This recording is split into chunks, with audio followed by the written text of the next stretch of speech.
So it seems like it comes very natural for you to like tune Yeah. into that and everything. So I would love for you to share just, do you have a couple tips or specific things, whether it be your prayer life or journaling, or like you said, just sitting quiet, whatever, reading, Yeah.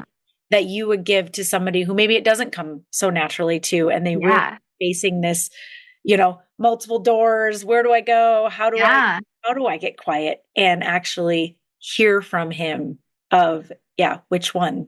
Yeah. And I definitely think like it's almost like a skill. Like it's like a hard skill that you can learn for Yeah. sure. Mhm. Like I was not like it did not come naturally to me at first. And that's where I think like that action piece, like yes, the stillness, but also the action, because action just it breeds so much clarity because it gives you like data.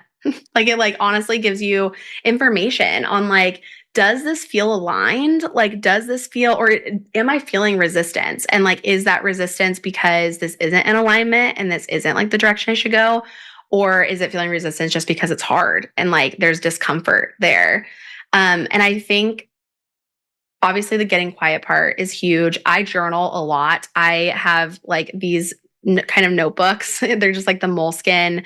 I think this one's actually like papier.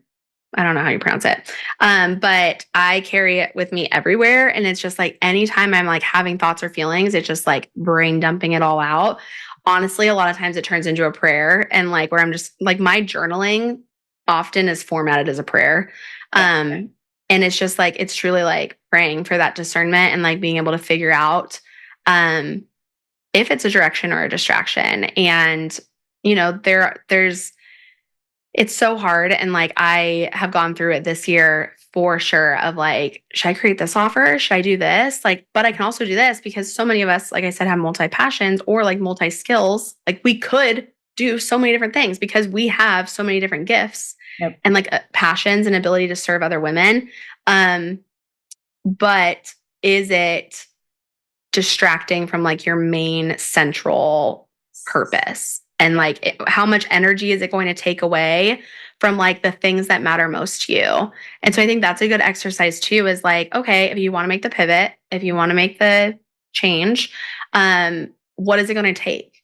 Yeah. Like, because there's give and take. And I am a recovering workaholic, say that 100%. And I am not bought into like hustle culture. However, there are seasons where like you are going to be stretched a little bit more and like have to work a little bit harder to get things where you want them to be. It's just inevitable. You just have to make sure that there's an end point to that so that you're not burning yourself out. Yeah. And so when you're looking at like, let's say, for example, it's launching a new offer, you have this idea of a new offer or a new way you want to serve someone, or starting a podcast or whatever.